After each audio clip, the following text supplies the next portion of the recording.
Namaskar. Welcome back to last part of HPTGT Commission Physics 200 Most Expected Question Series.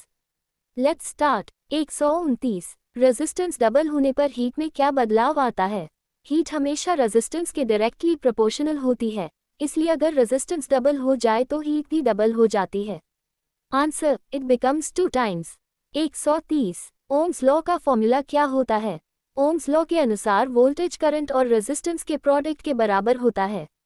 131. India में house hold power supply कितनी होती है? Answer, 220 volt 50 hertz. 132. Resistance को energy के terms में कैसे represent करते हैं?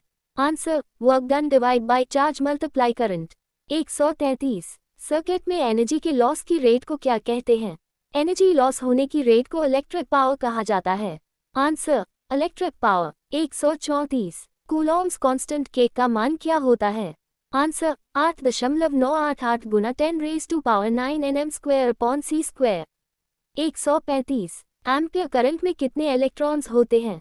Answer, 6.25 multiply by 10⁻18 electrons.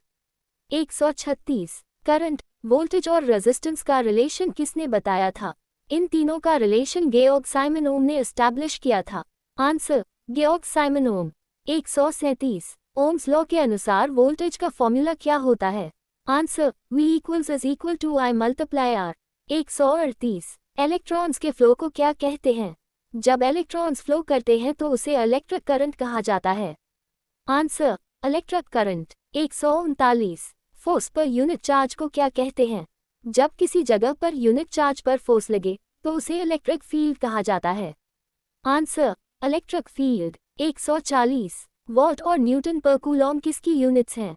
ये दोनों इलेक्ट्रिक फील्ड की यूनिट्स मानी जाती हैं. Answer, electric field. 141. Joules law के अनुसार हीट किसके प्रोपोर्शनल होती है? जूल्स लॉ कहता है कि हीट कंडक्टर की रेजिस्टेंस के डायरेक्टली प्रोपोर्शनल होती है. Answer, resistance of the conductor. 142. Electric current से बनने वाली हीट का फॉर्मूला क्या होता है? हीट का फॉर्मूला होता है H = I²RT, जो करंट, रेजिस्टेंस और टाइम पर डिपेंड करता है. Answer, H = I²RT. 143. Electric current को मेजर करने वाला इंस्ट्रूमेंट कौन सा है? करंट को नापने के लिए हम एमीटर का यूज करते हैं. Answer, ammeter. 144. सर्किट को कंप्लीट या ब्रेक करने के लिए कौन सा डिवाइस यूज होता है? सर्किट को ऑन या ऑफ करने के लिए स्विच का यूज किया जाता है. Answer, switch. 145. फ्यूज किस प्रिंसिपल पर काम करता है? फ्यूज इलेक्ट्रिसिटी के थर्मल इफेक्ट पर काम करता है. ज्यादा करंट से वायर मेल्ट हो जाता है. Answer, thermal effects of electricity. 146. Telephone lines में किस टाइप का करंट फ्लो करता है? टेलीफोन लाइंस में इलेक्ट्रिक एनर्जी के फॉर्म में करंट फ्लो होता है. Answer, electric energy. 147. High voltage lines में किस टाइप के इंसुलेटर्स यूज होते हैं? Suspension insulators high voltage lines में यूज किए जाते हैं. Answer, suspension insulators. 148. रेक्टिफायर का यूज क्या होता है? रेक्टिफायर AC करंट को DC करंट में कन्वर्ट करता है. Answer, converts AC to DC. 149. एक्ट को DC में बदलने वाला डिवाइस क्या कहलाता है? एक्ट से DC में कन्वर्ट करने वाला डिवाइस रेक्टिफायर कहलाता है. Answer, rectifier. 150. Potential difference measure करने वाला इंस्ट्रूमेंट कौन सा है? वोल्टमीटर पोटेंशियल डिफरेंस को मेजर करता है. Answer, voltmeter. 151. AC सिग्नल्स को सर्क्यूट्स के बीच ट्रांसफर करने वाला डिवाइस क्या है? ट्रांसफॉर्मर AC सिग्नल्स को एक सर्किट से दूसरे में ट्रांसफर करता है. Answer, transformer. 152. सबसे ज्यादा कंडक्टिव मेटल कौन सा होता है? सिल्वर सबसे अच्छा कंडक्टर होता है, इसलिए इसकी कंडक्टिविटी हाईएस्ट होती है. Answer, silver. 153. हाईएस्ट रेजिस्टिविटी किस मेटल की होती है? टंगस्टन की रेजिस्टिविटी सबसे ज्यादा होती है. Answer, tungsten. 154. हाईएस्ट रेजिस्टिविटी किस एलॉय की होती है? निक्रोम एक एलॉय है जिसकी रेजिस्टिविटी सबसे ज्यादा मानी जाती है. Answer, nichrome. 155. ऐसे मटेरियल्स जो करंट पास नहीं होने देते उन्हें क्या कहते हैं? जो मटेरियल्स करंट को रोकते हैं उन्हें इंसुलेटर्स कहा जाता है. Answer, insulators. 156. सबसे अच्छा कंडक्टर कौन सा मेटल है? सिल्वर इलेक्ट्रिसिटी कंडक्ट करने में सबसे एफिशिएंट होता है. Answer, silver. 157। ऐसे मटेरियल्स जो करंट को पास करते हैं उन्हें क्या कहते हैं? जो करंट को आसानी से पास करते हैं उन्हें कंडक्टर्स कहते हैं। Answer, conductors. 158। सर्किट को ओपन या क्लोज करने वाला डिवाइस क्या कहलाता है? सर्किट को चालू या बंद करने के लिए स्विच का यूज होता है। Answer, switch. 159। वायर की रेजिस्टेंस किन फैक्टर्स पर डिपेंड करती है? वायर की रेजिस्टेंस उसकी लेंथ और क्रॉस सेक्शनल एरिया पर डिपेंड करती है। Answer, length and cross sectional area of the wire. 160। Ohm's law को कैसे एक्सप्रेस किया जाता है? Answer, V is equal to I multiply by R। 161। किस टाइप के कंडक्टर की रेजिस्टेंस ज़्यादा होती है? पुअर कंडक्टर की रेजिस्टेंस ज़्यादा होती है क्योंकि ये करंट को ईजिली पास नहीं करते। Answer, poor conductor. 162। Coulomb's law किन चार्जेस के लिए वैलिड होता है? कूलॉम्स लॉ सिर्फ पॉइंट चार्जेस के लिए वैलिड होता है। Answer, point charge. 163। कंडक्टर्स के कुछ एग्जाम्पल्स बताएं। कॉपर, सिल्वर और निकल करंट कंडक्ट करने वाले कंडक्टर्स होते हैं। आंसर, कॉपर, सिल्वर, निकल। 164। वोल्टेज मेजर करने के लिए वोल्टमीटर को कैसे जोड़ा जाता है? वोल्टमीटर को हमेशा पैरेलल में कनेक्ट किया जाता है। Answer, in parallel. 165। Electrostatic force को क्या कहा जाता है? इलेक्ट्रोस्टैटिक फोर्स को कंजर्वेटिव फोर्स कहा जाता है। Answer, conservative force. 166। Surface tension की सी यूनिट क्या होती है? सरफेस टेंशन को न्यूटन में मेजर किया जाता है। Answer, newton. 167। सरफेस टेंशन का डायमेंशनल फॉर्मूला क्या है? Answer, mt raise to power -2। 168। पानी की बूंदों को गोल शेप कौन देता है? सरफेस टेंशन की वजह से पानी की बूंदें स्फेरिकल शेप लेती हैं। Answer, surface tension. 169। प्रेशर बढ़ाने पर आइस को छोड़कर मेल्टिंग पॉइंट पर क्या असर होता है? प्रेशर बढ़ाने से ज़्यादातर सॉलिड्स का मेल्टिंग पॉइंट भी बढ़ जाता है। Answer, it increases. 170। इवापोरेशन कहाँ होती है? इवापोरेशन सिर्फ लिक्विड की सरफेस पर होती है, न कि पूरे लिक्विड में। Answer, only on the surface of liquids. 171। पानी में वस्तु का वेट कम क्यों हो जाता है? आर्किमिडीज प्रिंसिपल के अनुसार बॉयंट फोर्स की वजह से वेट कम लगता है। Answer, Archimedes principal. 172। Fluid flow में एनर्जी कांस्टेंट रहने वाला प्रिंसिपल कौन सा है?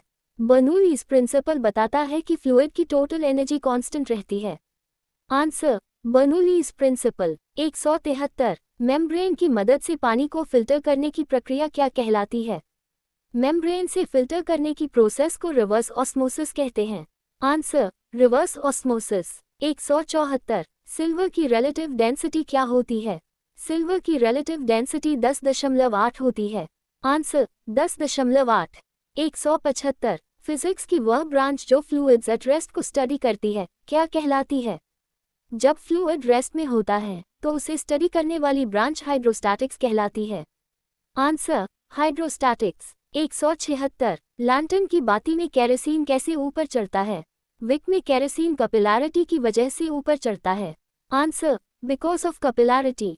177। हाइड्रोमीटर और सबमरीन किस प्रिंसिपल पर आधारित होते हैं? ये दोनों आर्किमिडीज प्रिंसिपल पर काम करते हैं। Answer, Archimedes principal. 178। लिक्विड्स में मोशन को अपोज करने वाली फोर्स को क्या कहते हैं?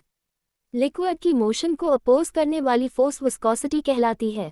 Answer, viscosity. 178। कॉक पानी में तैरता है लेकिन आयन नेल डूब क्यों जाती है? क्योंकि कॉक की डेंसिटी पानी से कम होती है इसलिए वो तैरता है, जबकि आयन नेल की डेंसिटी ज्यादा होती है जिससे वो डूब जाती है। Answer, difference in their densities. 179। Milk की प्योरिटी चेक करने के लिए कौन सा इंस्ट्रूमेंट यूज होता है? मिल्क की शुद्धता जानने के लिए हम लैक्टोमीटर का इस्तेमाल करते हैं जो डेंसिटी को मेजर करता है। Answer, lactometer. 180। बॉयंट फोर्स की मात्रा किन दो चीजों पर डिपेंड करती है? बॉयंट फोर्स का साइज उस लिक्विड की डेंसिटी और जितना लिक्विड ऑब्जेक्ट से डिस्प्लेस हुआ है उस वॉल्यूम पर डिपेंड करता है।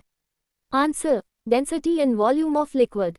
181। कोई ऑब्जेक्ट लिक्विड में कब फ्लोट करता है? जब ऑब्जेक्ट की डेंसिटी लिक्विड की डेंसिटी से कम होती है तब ऑब्जेक्ट ऊपर तैरने लगता है। Answer, when the objects density is less than that of the liquid. 182। पानी कोई ऑब्जेक्ट पर जो ऊपर की फोर्स लगाता है उसे क्या कहते हैं? जब कोई ऑब्जेक्ट पानी में डुबाया जाता है तो पानी एक अपवर्ड फोर्स लगाता है जिसे हम बॉयंट फोर्स या अपथ्रस्ट कहते हैं। Answer, buoyant force upthrust. 183, Archimedes principal का इस्तेमाल कहाँ किया जाता है? इस प्रिंसिपल का इस्तेमाल हम सबमरीन्स जैसी जगहों पर करते हैं जहां ऑब्जेक्ट्स पानी में डूबते या तैरते हैं। आंसर, इन सबमरीन्स। 184, पास्कल्स लॉ के हिसाब से फ्लूइड में प्रेशर कब बराबर होता है? जब फ्लूइड के सारे पॉइंट्स एक ही लेवल या हाइट पर होते हैं तब प्रेशर सभी जगह सेम होता है। Answer, when all points are at the same height. 185, Boltzmann constant का वैल्यू कितना होता है? यह एक फिजिकल कांस्टेंट है जिसका वैल्यू होता है 1.38 मल्टीप्लाई 10⁻⁻23, जो एनर्जी और टेम्परेचर को रिलेट करता है। Answer, 1.38 multiply 10⁻⁻23। 186, लिक्विड सरफेस हमेशा मिनिमम एरिया क्यों लेना चाहता है? इस टेंडेंसी को क्या कहते हैं? लिक्विड की सरफेस हमेशा कम से कम एरिया घेरना चाहती है, इसी फिनोमेनन को कहते हैं surface tension. Answer, surface tension. 187, needle अगर केयरफुली पानी पर रखी जाए तो तैर जाती है, ये किसका एग्जाम्पल है? ये होता है सरफेस टेंशन की वजह से, जो नीडल को पानी की सरफेस पर टिकने देती है। Answer, surface tension. 188, फ्लूइड द्वारा लगाया गया वो फोर्स जो ऑब्जेक्ट की मोशन को अपोज करता है, उसे क्या कहते हैं? जब कोई ऑब्जेक्ट फ्लूइड में मूव करता है तो उस पर एक ऑपोजिट फोर्स लगता है, इसे कहते हैं drag. Answer, drag. 189, lactometer, hydrometer, ship और सबमरीन किस प्रिंसिपल पर काम करते हैं? ये सभी डिवाइसेस और ऑब्जेक्ट्स आर्किमिडीज प्रिंसिपल पर काम करते हैं, जिसमें फ्लूइड द्वारा ऑब्जेक्ट पर लगने वाली अपवर्ड फोर्स एक्सप्लेन की जाती है। Answer, Archimedes principal. 190, जब पानी फ्रीज होता है तो उसमें क्या बदलाव आता है? पानी जब जमता है तो वो एक्सपैंड करता है, यानी उसका वॉल्यूम बढ़ जाता है, ये आइस को पानी से हल्का बनाता है। Answer, it expands. 191, flat surface पर वाटर ड्रॉपलेट्स हमेशा गोल क्यों दिखती हैं? वाटर की सरफेस टेंशन उन्हें स्फेरिकल शेप में लाने की कोशिश करती है ताकि सरफेस एरिया मिनिमम हो। Answer, due to surface tension. 192, liquid किसी पतली ट्यूब में ऊपर चढ़ जाए तो इस फिनोमेनन को क्या कहते हैं? जब लिक्विड पतली ट्यूब में अपने आप ऊपर चढ़ता है तो उसे कहते हैं capillary action. Answer, capillary action. 193, rain drops गोल शेप में क्यों गिरती हैं? रेन ड्रॉप्स पर सरफेस टेंशन एक्ट करता है जो उन्हें स्फेरिकल फॉर्म देता है, क्योंकि ये सबसे स्टेबल शेप होती है। Answer, due to surface tension. 194, Archimedes principle के अनुसार एक पूरी तरह डूबे ऑब्जेक्ट से डिस्प्लेस्ड फ्लूइड का वॉल्यूम किसके बराबर होता है? जब कोई ऑब्जेक्ट पूरी तरह पानी में डूबता है तो वो जितना पानी हटाता है उसका वॉल्यूम ऑब्जेक्ट की खुद की वॉल्यूम के बराबर होता है। Answer, the object's own volume. 195, fountain pen में इंक फ्लो किस प्रिंसिपल से होता है? फाउंटेन पेन में इंक का फ्लो कैपिलरी एक्शन की वजह से होता है, जो नैरो स्पेस में लिक्विड को ऊपर खींचता है। Answer, fountain pen. 196, स्टोव के विक में केरोसिन ऊपर कैसे चढ़ता है? केरोसिन विक में ऊपर चढ़ता है कैपिलरी एक्शन के कारण, जो लिक्विड को नैरो स्पेस में ऊपर खींचने की टेंडेंसी होती है। Answer, due to capillary action. 197, fluid की डायनामिक विस्कोसिटी और उसकी डेंसिटी के रेशियो को क्या कहते हैं? डायनामिक विस्कोसिटी भाग डेंसिटी को कहते हैं किनेमैटिक विस्कोसिटी, जो फ्लूइड के फ्लो के एनालिसिस में यूज होता है। Answer, kinematic viscosity. 198, लिक्विड की विस्कोसिटी पर टेम्परेचर बढ़ने का क्या असर होता है? टेम्परेचर बढ़ने से मॉलिक्यूल्स की मूवमेंट तेज हो जाती है, जिससे विस्कोसिटी कम हो जाती है। Answer, it decreases. 199, Bernoulli's principle किस लॉ पर बेस्ड होता है? बर्नूलीज प्रिंसिपल में कहा गया है कि फ्लूइड के मोशन में टोटल एनर्जी कंजर्व रहती है। ये law of conservation of energy पर आधारित है। Answer, law of conservation of energy. 200, buoyancy किस टाइप की फोर्स होती है? बॉयंसी एक अपवर्ड फोर्स होती है जो किसी फ्लूइड में इमर्स्ड ऑब्जेक्ट पर लगती है। Answer, upward force. Thank you.